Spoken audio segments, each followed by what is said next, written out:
In this week's episode of Strange Pathways, we dive into 3 spine-tingling tales. First, meet individuals targeted by men in black posing as IRS agents. Why would they take this guise? Next, follow friends encountering a tall, spindly cryptid repeatedly. Is it a creature from folklore or something more sinister? Last, a hospice nurse witnesses a soul leaving the body. What secrets do these fleeting moments hold? Join us as we navigate these enigmatic stories, reminding you that sometimes the strangest pathways reveal the most profound mysteries.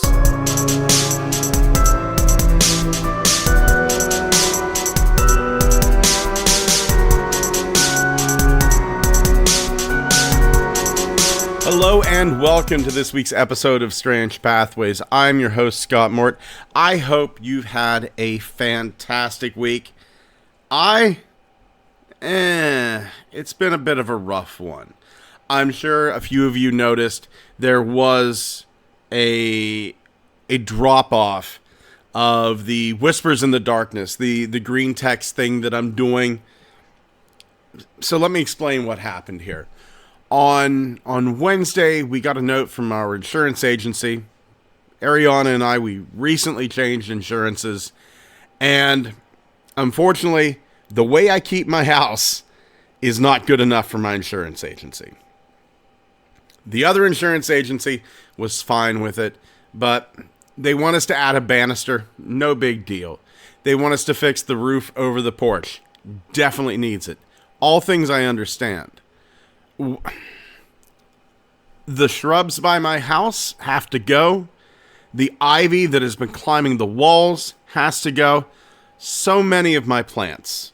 And I love having nice, luscious plants around my house. So many of them have to go. And it is breaking my heart. Just taking like a handful of ivy that I've grown for 8 years. Bought seeds on eBay and just tearing it off the wall.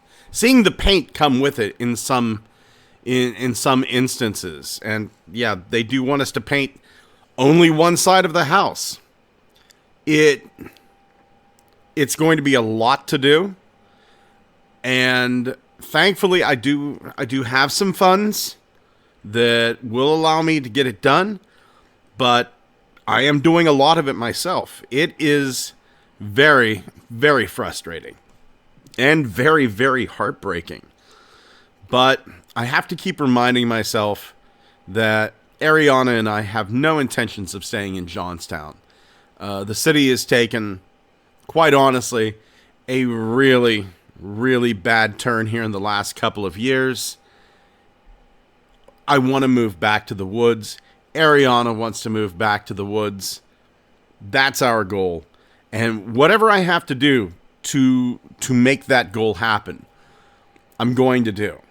So if that does mean taking that little Garden of Eden that I have made in my yard so that whenever I walk through it, it does feel like a forest, taking that and raising it to the ground. Sometimes you have to sacrifice to get what you want. And unfortunately, here I am at that point again. But there are some good things happening in my life. First and foremost, a very, very good friend of mine, Christopher Garcia. Christopher Garcia has recently put out his new book, Food and Crime, Theft, Poisoning, and Murder for Food. You can find it on Amazon. The Kindle version is just $16.99. If you want a hardcover version for yourself, $34.95. And I'm telling you, I'm going to order one here once I get done with this and have some time to read. But man, it is going to be amazing. I cannot wait for this. I've read Christopher Garcia's Hugo Award-winning magazines online. Absolutely incredible. Please do yourself a favor. Go out and get your own copy of Food and Crime, Theft and Poisoning and Murder for Food. You will not be disappointed. It's going to be a great, great read. Secondly, I was going through my local Harbor Freight today, buying many, many tools in preparation for the raising of my garden. And I bumped into a lady wearing a Kecksburg t-shirt. Well, lo and behold, her husband, Joe, was making wonderful cryptozoological paranormal t-shirts. And I definitely want to throw this out there. www.cryptoteology, pun.com. Cryptoteology.com. I'll be sure to have a link down below. Some of the most amazing designs. Absolutely gorgeous designs. Please go check them out. Turned out he's the gentleman throwing Squonkapalooza. I thought I was going to go to Squonkapalooza, maybe even get a vendor's booth. Unfortunately, as life has thrown some stuff at me, I will no longer be able to do that. Hopefully I can steal an hour or two and maybe just walk around. But at this point, it doesn't really look that way. But Squonkapalooza is going to be this weekend, August 26th, 2023, 10 a.m. to 6 p.m., Central Park, Johnstown. Go down there, have some fun if you're in the Johnstown area. Really, just give them your support, because quite honestly, this is something this town needs. We need more of this and less of whatever is going on around here. It's going to be great. And like I said, I'm going to try my very best to get down there. Don't know if I'm going to be able to, just with the insane amount of work I have to do here at the house. Fingers crossed. Fingers crossed. On to this week's Tales.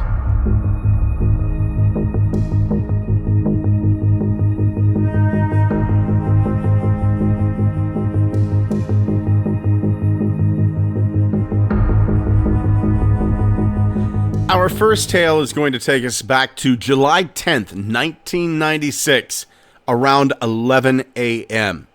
in Warsaw, Missouri. The woman who had this experience, she wishes to remain anonymous. She's going by Jay. So, Jay was driving down to Warsaw, Missouri to check a mailbox that she had there.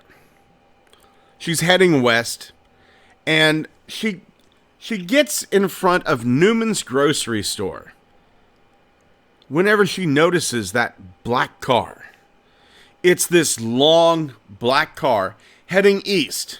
Now remember, she's heading west. This car is heading east, so they just sort of pass her.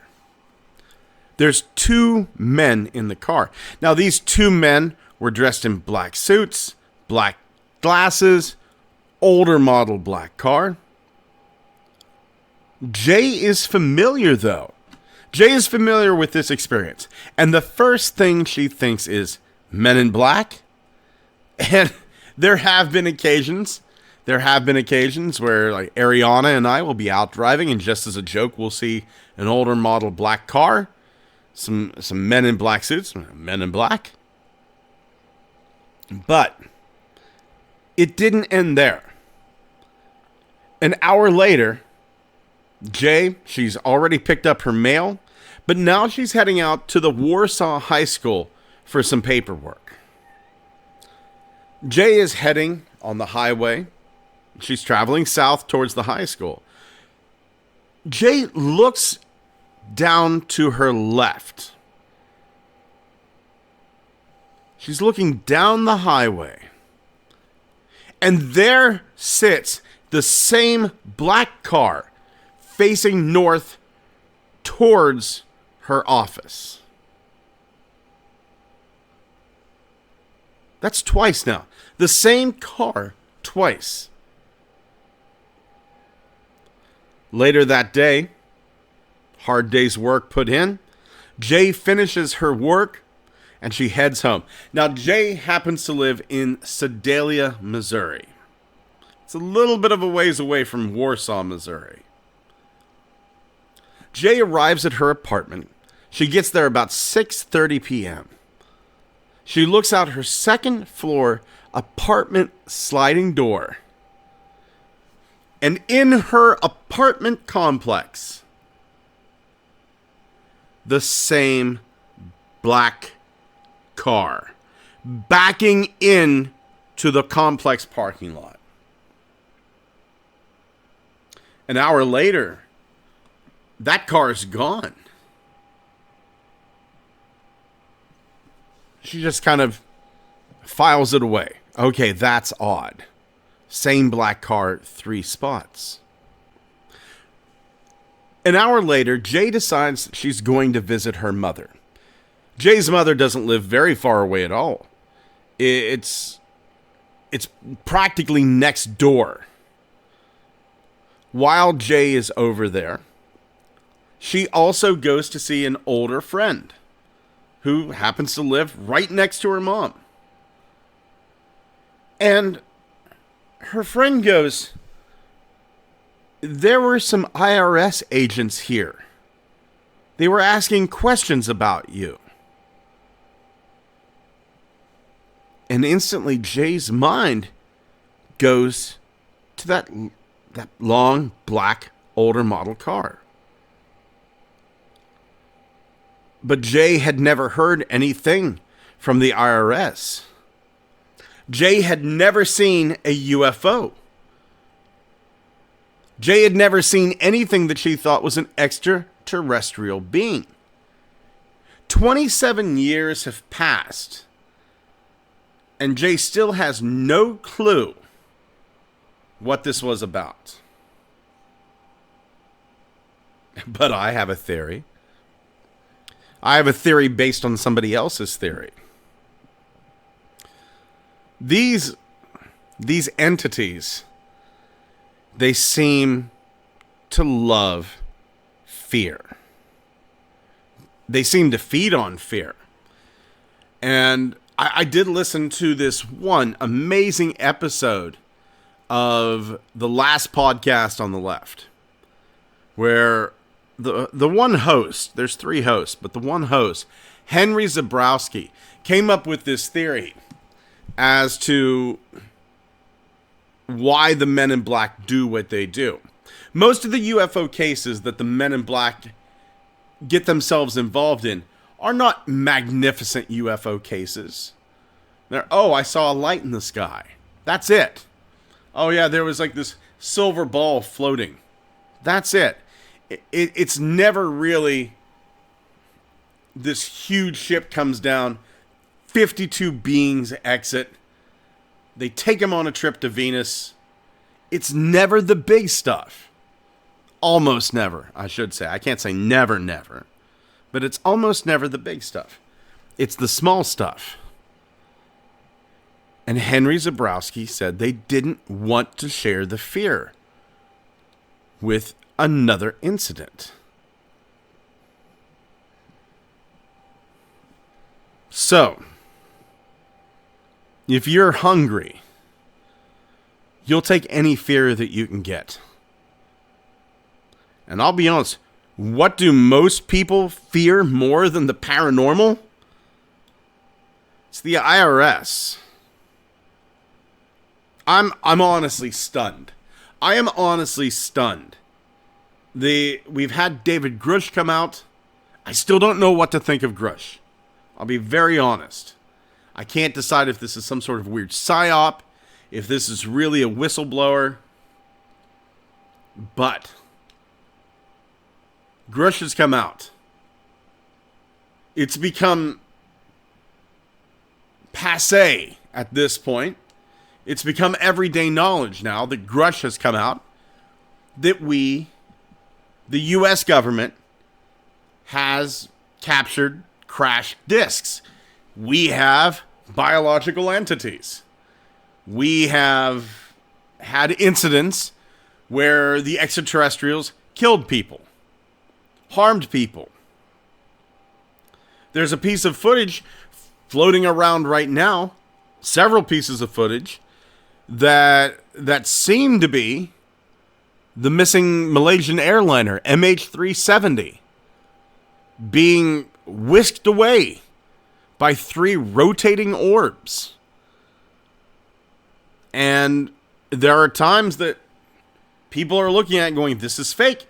But there's a lot of stuff in there that kind of clicks over to the real, the genuine aspect of it. But nobody really seems to care. I thought whenever disclosure came that it would be amazing. It would be the O.J. Simpson case times 20. For those of you old enough to remember the hubbub that caused. But it's not. We've become so desensitized. Society, the government, the elites have beaten us down so much. The wealth is so unevenly distributed.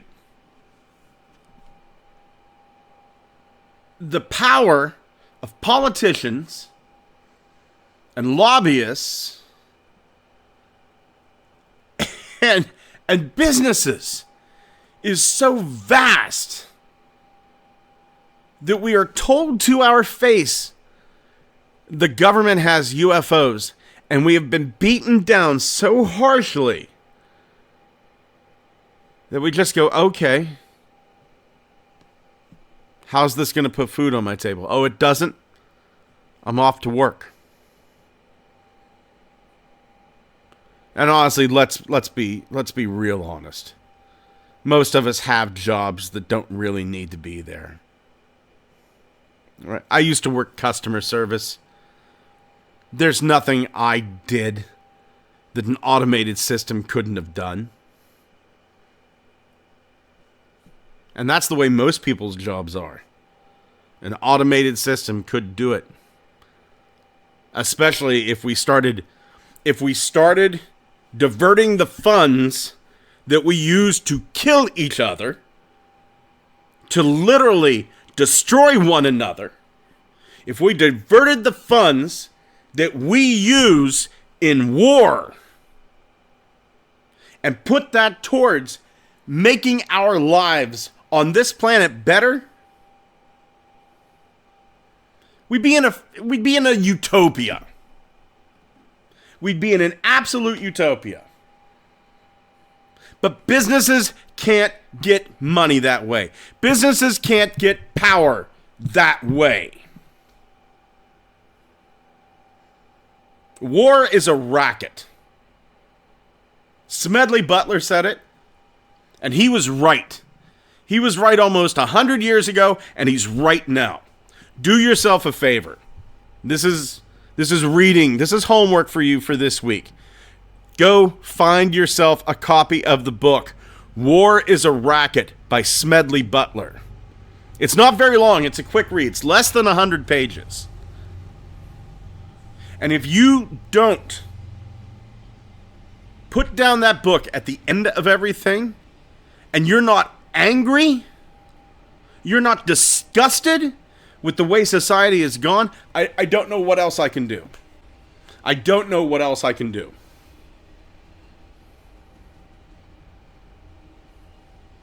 I hate what this world has become. And maybe this is old man ranting. It's possible. But I look around us and I see the beautifulness of the internet. I see the wonders of technology with the amazing robotics that are coming out of Boston Dynamic. The amazing progress that AI is giving us. The amazing... I've got it upstairs. I've got 4 3D printers upstairs. It's incredible technology. This is technology. 3D printing is technology that could literally shut down every factory that has slave labor or near slave labor in it. This is technology that, if perfected, could shut down every factory. Oh, Scott, what about clothing? It can be done. Oh, Scott, what about electronics? It can be done. There's a company called Nano Dimension, 3D printing electronics. It can be done. We are taking our first baby steps into 3-dimensional printing. Additive manufacturing is the the nice fancy term for it. We have all the ingredients to make a utopia. And yet, we keep throwing ourselves into war because the leaders in charge tell us that we need to be at war. That's disgusting. I'm tired of living this way.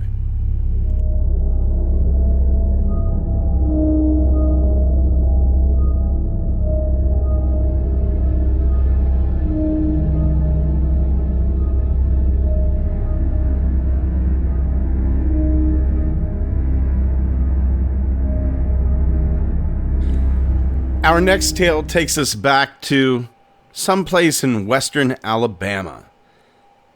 Just about 2 years ago. I came across this story on Humanoid Encounters on Reddit. Now, this was told by a gentleman going by the name Pork Chop. Now, where Pork Chop was hunting at in western Alabama, wild hogs were considered a nuisance. And believe me, they are. I've seen wild hogs do some vicious stuff. Since they're a nuisance, they are considered game. Fair game shooting year round. Now, the land Pork Chop was on, it wasn't his, but it was a legal hunting ground, and the owner of the land gave them permission. Explicit permission. Go, just, you see a wild hog, shoot it. Anything, any wild hog you come across, just kill it. Winter was coming up. And a lot of the time, Pork Chop was posted on the back porch. And a lot of time he was out there alone. Just sitting there, breathing in the cool woodland air, a cigar and a gun. Honestly, sounds pretty nice. This land, it wasn't clear forested land. There was a lot of scrub back there. And Pork Chops and his friends only had about 20 feet of cleared off land. There was 20 feet from the porch to the tree line. And then it would go down a hill, and that scrub, that brush would get thicker and thicker and thicker. So, Pork Chop's hunting, it was just him sitting on the porch, being very quiet, and looking for the eyes of the hogs shining through that scrub brush. One night, Pork Chop is sitting on the porch, and he hears rustling. He thinks it's a hog. He starts scanning the woods. And eventually, he does see a set of eyes reflecting back at him. But these are not hog's eyes. These eyes were level with Pork Chop. His eyes were trying to adjust to that darkness. And then the creature started coming into view. It's tall, it's thin, long spindly arms and legs, and its entire body is jet black. Pork Chop can't make any facial features out except for the eyes.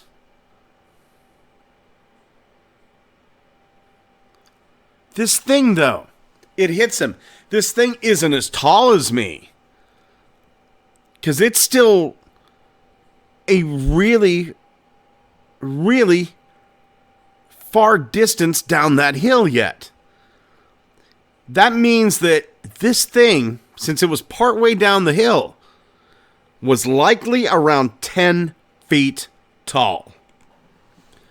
This 10-foot tall, lanky thing starts up the hill. It's moving towards Pork Chop.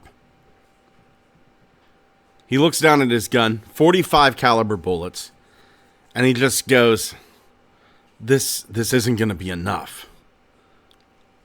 Pork Chop very slowly collects his things and goes back into the house. This thing, whatever it was, it didn't make any sound when it moved. Just really a slight crunch of leaves. It climbed the hill. It stopped at the tree line and then walked along the edge of it. Almost as if that was the border. That's where it wasn't allowed to cross over into. This is man's domain, and this is mine, and the two will never meet. It bobbed and lurched a little bit as it walked. It kind of reminded Pork Chop the way some large birds bob their head whenever they moved. Pork Chop admits it was the most terrified he had been in a long time. But this wouldn't be the only encounter. Pork Chop's friends and Pork Chop saw it several times. It was always a fair amount of distance away from their house. Sometimes it would turn to look at them, sometimes it wouldn't. One of Pork Chop's roommates walked outside and saw it right up against the porch, looking down at her. It never tried to attack anyone, didn't even really act aggressively. So, Pork Chop and his friends, they stopped being scared. They were still cautious, but they stopped being scared. They even gave this thing a nickname. They called it the Big Boy. Pork Chop has told a couple of friends about this. One of them said, hey, it sounds like one of the California Dark Watchers. And Pork Chop did a little bit of research. And even though it does match up quite a bit, it's the opposite side of the continent. It's one of those things where now that this is posted on Reddit, people are goading Pork Chop, go back and get footage of this thing. You see it all the time. Go get footage of it. And Pork Chop has said, all right, give me a couple of weeks. He's going back out with a trail camera, and hopefully he catches some sort of video. If he gets video, oh, you know we're going to be talking about this again.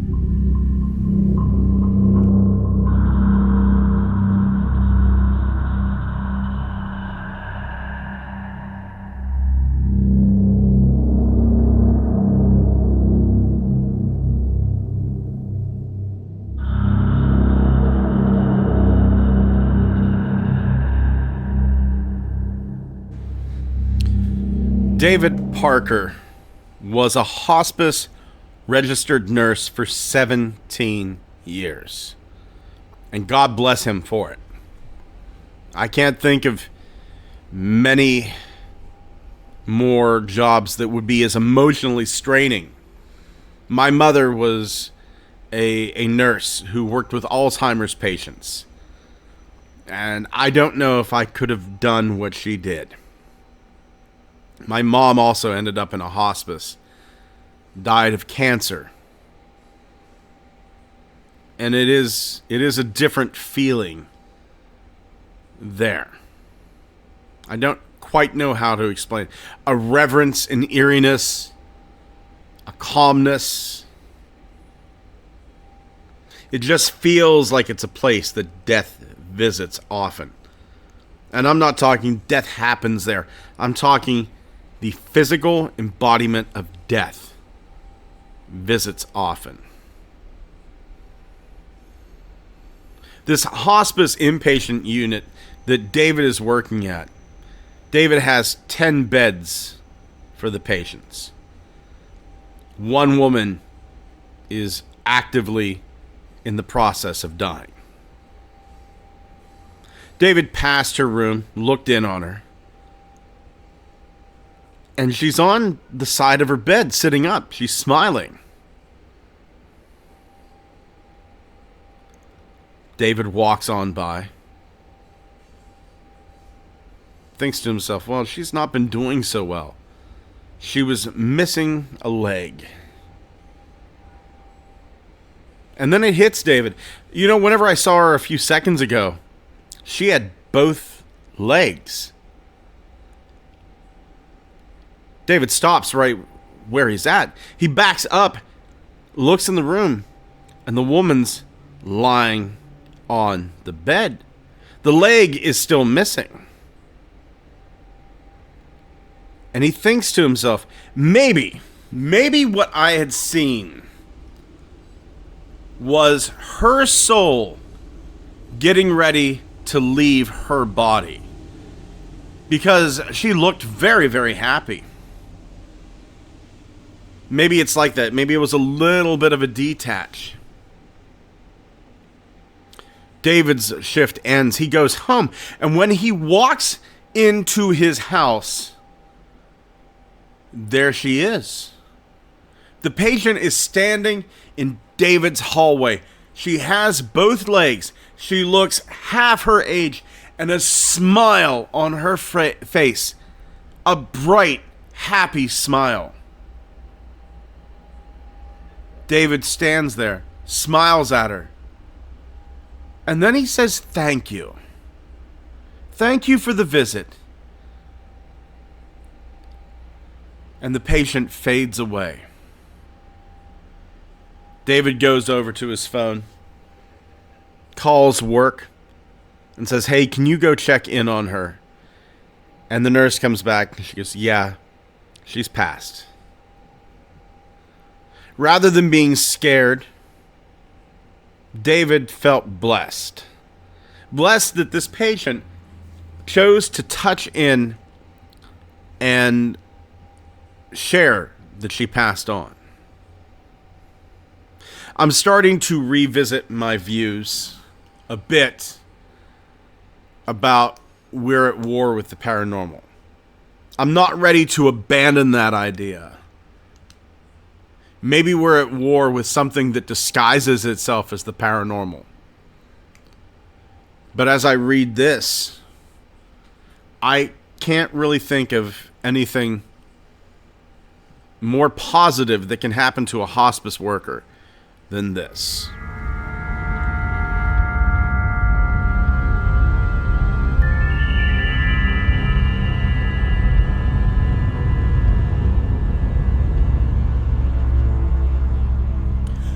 Thank you for joining us here this week on Strange Pathways. If you are having mental health trouble dealing with a paranormal incident, reach out to the Opus Network, www.opusnetwork.com. That is OPUS network.org. I know I slipped and said .com. Please forgive me. Been a bit of a rough week. Once again, you can get that Spike Island Encounter t-shirt, link down below. Twitter.com, Pathways Strange. TikTok and Instagram, Strange Pathways Podcast, and our Facebook page. Email me directly at strangepathwaysmail@gmail.com. Go out and get yourself a copy of Chris Garcia's wonderful book, Food and Crime, Theft, Poisoning, and Murder for Food. And be sure to visit cryptoteology.com. Just some amazing, really, really funny designs. Head over to our YouTube. Be sure to like, comment, subscribe. I love seeing those numbers go up, and by heavens they have. Thank you once again for joining us here on Strange Pathways. Take care of yourselves and each other.